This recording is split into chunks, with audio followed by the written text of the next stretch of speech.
لاہور کے علاقے ویلنسیا ٹاؤن میں پیش آنے والے دل دہلا دینے والے واقعے نے اب ایک نیا رخ اختیار کر لیا ہے۔ صوبائی دارالحکومت کی پوش آبادی میں امریکی نیشنل ماں الینا اور اس کے 3 بچے پراسرار حالت میں جان کی بازی ہار گئے، جس کے بعد اس کیس نے پورے ملک کی توجہ اپنی جانب مبذول کر لی۔ ابتدائی طور پر کئی سوالات اٹھ رہے تھے، لیکن اب تفتیش میں اہم پیش رفت سامنے آ رہی ہے۔ تاہم پولیس نے ابھی تک کسی ایک حتمی نتیجے کا اعلان نہیں کیا، کیونکہ فرانزک اور ٹیکسیکولوجی رپورٹس کا انتظار کیا جا رہا ہے۔ امریکی شہر کیلیفورنیا میں مقیم فیملی ناصر ڈوگر اپنی اہلیہ الینا اور 3 بچوں کے ساتھ جون کے آخری ہفتے پاکستان آئے تھے اور ویلنسیا ٹاؤن میں کرائے کے مکان میں رہائش پذیر تھے۔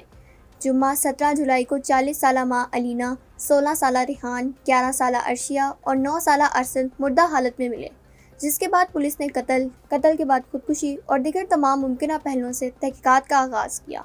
ابتدائی اطلاعات کے مطابق فیملی کا سربراہ ناصر ڈوگر گھر سے گروسری خریدنے گیا ہوا تھا، جس دوران یہ افسوسناک واقعہ رونما ہوا اور جوں وقت گزرتا گیا نئی سے نئی کہانی سامنے آتی گئی۔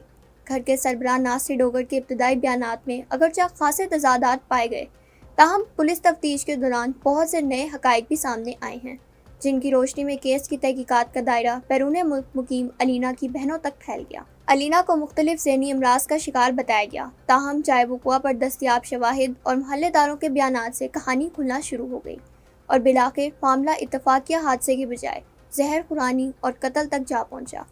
اب بات کرتے ہیں سامنے آنے والی مزید اہم اپڈیٹس کی۔ سب سے اہم پیش رفت جو سامنے آئی ہے وہ یہ ہے کہ پولیس نے اس شخص کو گرفتار کر لیا ہے جس پر شبہ ہے کہ اس نے زہر لا کر دیا۔ زہر بچوں کی ماں الینا نے منگوایا یا باپ ناصر ڈوگر نے؟ پولیس اب اس حوالے سے گرفتار ملزم سے پوچھ گچھ کر رہی ہے۔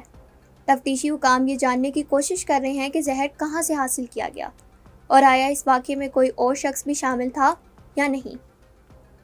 ذرائع کے مطابق پولیس گرفتار ملزم کے جسمانی ریمانڈ کے حصول کی بھی کوشش کر رہی ہے تاکہ مزید شواہد اور معلومات اکٹھی کی جا سکیں۔ پولیس ذرائع کے مطابق جائے وقوع اور گھر کے اطراف سے بھی کئی اہم شواہد اکٹھے کیے گئے ہیں، جن میں زہریلے مادے سے متعلق اشیاء بھی شامل ہیں۔ ان تمام شواہد کو پنجاب فرانزک سائنس ایجنسی بھجوا دیا گیا ہے، تاہم جہاں ان کا تفصیلی تجزیہ جاری ہے۔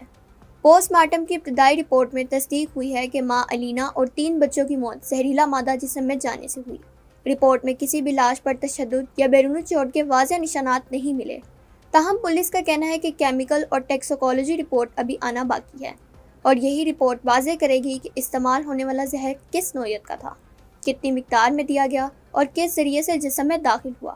تحقیقات کے دوران پولیس نے گھر سے آئس کریم، کھانے کے نمونے، کیپسول کے خول، برتن، پانی کی بوتلیں، دروازوں کے ہینڈلز اور دیگر اہم اشیاء قبضے میں لے کر فرانزک کے لیے بھجوا دی ہیں۔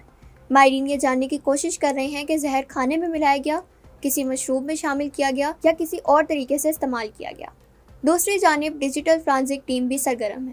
ماں الینا اور بچوں کے والد ناصر ڈوگر کے mobile phones, call record, WhatsApp chat, social media سرگرمیوں اور دیگر ڈیجیٹل شواہد کا تفصیلی جائزہ لیا جا رہا ہے تاکہ معلوم ہو سکے کہ واقعے سے پہلے کس سے رابطہ ہوا، کیا گفتگو ہوئی اور کیا کوئی ایسا سراغ موجود ہے جو تفتیش میں مدد دے سکے۔ پولیس نے گھر اور اطراف کی CCTV فوٹیج بھی حاصل کر لی ہیں۔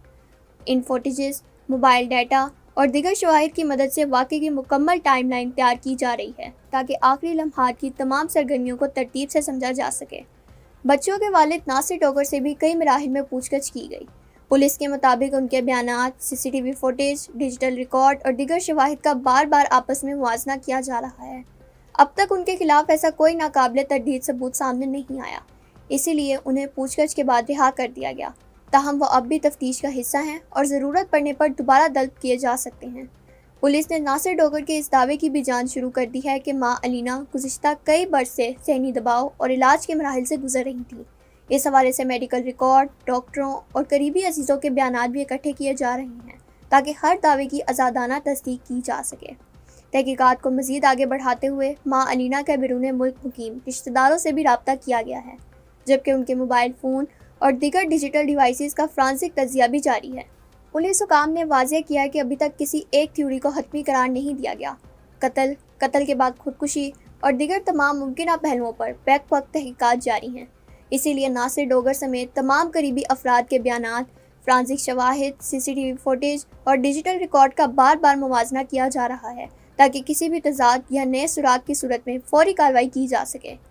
تفتیشی ذرائع کے مطابق ایک امکان یہ بھی زیر غور ہے کہ پہلے بچوں کو زہر دیا گیا اور بعد ازاں ماں الینا نے بھی وہی زہریلا مادہ استعمال کیا، لیکن پولیس نے اس تاثر کی بھی تصدیق نہیں کی اور کہا ہے کہ یہ صرف ایک تفتیشی زاویہ ہے، حتمی نتیجہ نہیں۔ پولیس کا کہنا ہے کہ کیس کی تحقیقات آخری مراحل میں ضرور داخل ہو چکی ہیں، لیکن اصل حقیقت اس وقت تک سامنے نہیں آئے گی جب تک پنجاب فرانزک سائنس ایجنسی کی مکمل رپورٹس، کیمیکل تجزیہ اور ٹیکسیکولوجی نتائج موصول نہیں ہو جاتے۔ اسی بنیاد پر کیس کا حتمی چلان عدالت میں پیش کیا جائے گا۔ تاہم واقعے سے جڑی تفصیلات کے حتمی ہونے تک سوشل میڈیا استعمال کرنے والوں کی بڑی تعداد نے جہاں ماں اور 3 بچوں کی موت پر گہرے افسوس کا اظہار کیا، وہیں واقعے میں بچ جانے والے واحد شخص اور گھر کے سربراہ ناصر ڈوگر کو شدید تنقید کا سامنا ہے اور اسے اس واقعے کا ذمہ دار ٹھہرایا جا رہا ہے۔ اس لیے تفتیشی حکام نے عوام سے اپیل کی ہے کہ غیر مصدقہ خبروں اور سوشل میڈیا افواہوں پر یقین کرنے کے بجائے صرف سرکاری تحقیقات اور فرانزک نتائج کا انتظار کریں۔